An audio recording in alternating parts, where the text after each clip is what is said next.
Hello and welcome to another review here on my channel. Today we're going to look at Underworld, Blood Wars. Yes indeed. I'm back at Underworld again, yes. And they have released the 5th movie, finally. And to be totally honest, I really like this series. For the most part.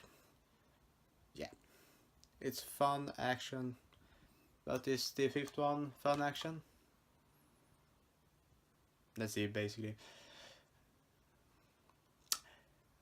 And no backstory really that I can think of. The only thing I can really talk about is that the first one the first on the world, if I remember correctly, we released in 2003.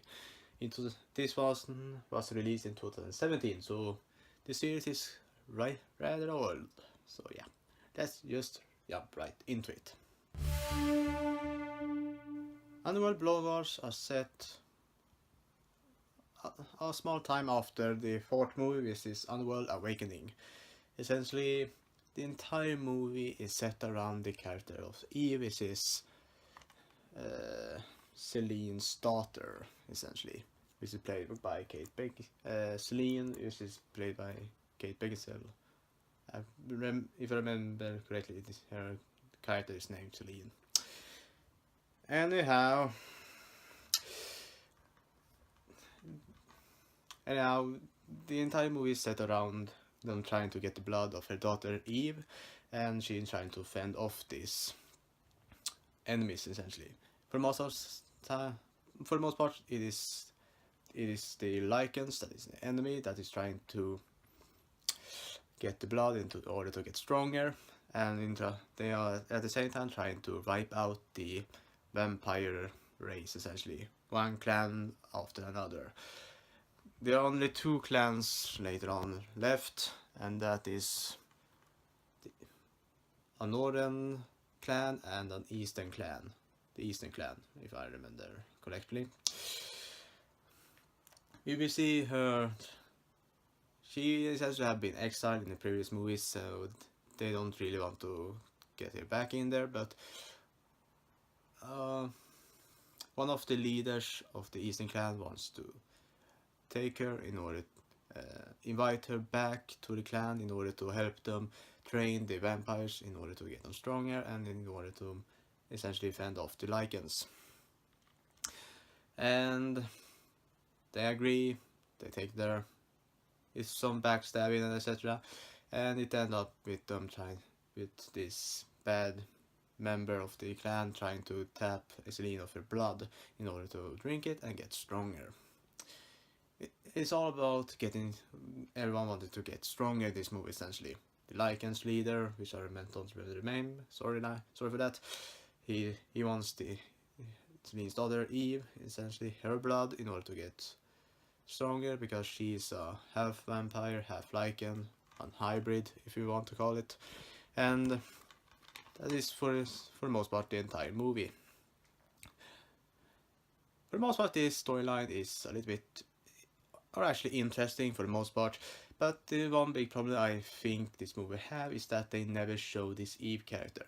Yes, I understand that she's in hiding and everything, they don't want to show her, or they didn't get her to be in the movie, whatever it's called.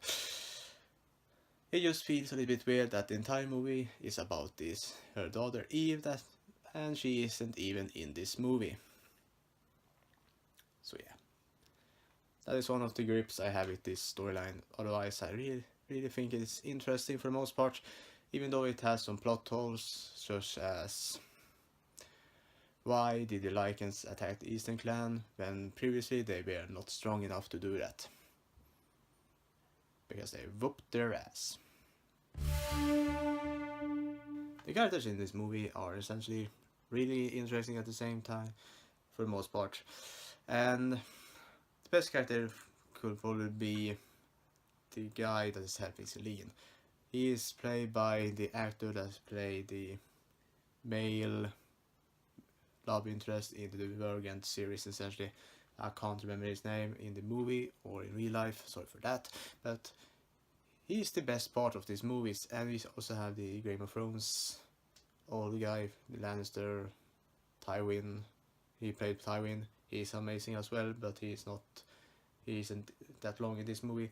But those two are the best actors in this movie, and the characters are also the best in my opinion, played and acted. And for the most part, the characters are decent, and you can accept the most part all of the story arcs. But some of them can also be a little bit lackluster when it comes to performance. Otherwise, it is interesting characters, and I really think they are passable.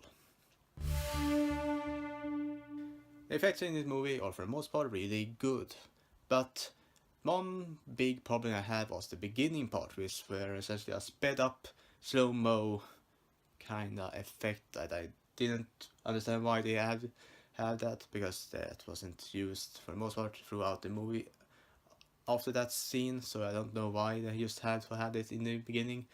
It just felt stupid and weird for the most part. Otherwise, I think the fighting scenes are amazing, the action works really well, and I think the CGI and the real actors actually works well together, and that is really good for this movie.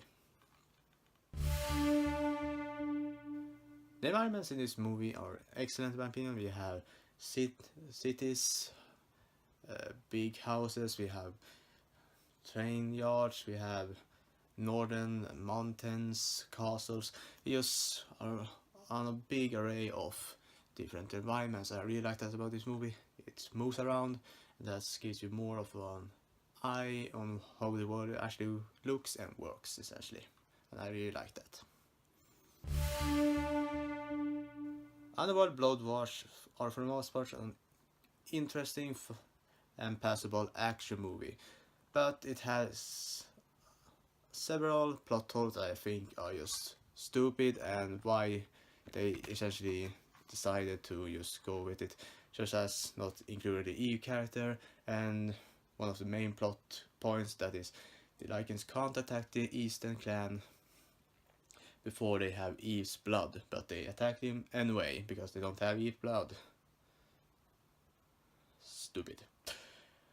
Some of the characters are weak, but for the most part they are passable, so I think they are interesting for the most part. And the effects and action are fun, interesting, and this is one of the main points that you want to watch this movie.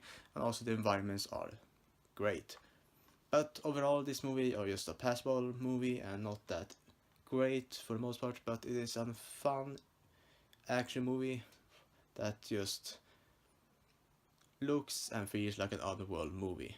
And because of that, the rating, the final verdict for Underworld Blood Wars are going to be a 5.6 out of 10. That's all for today, folks. What is next time?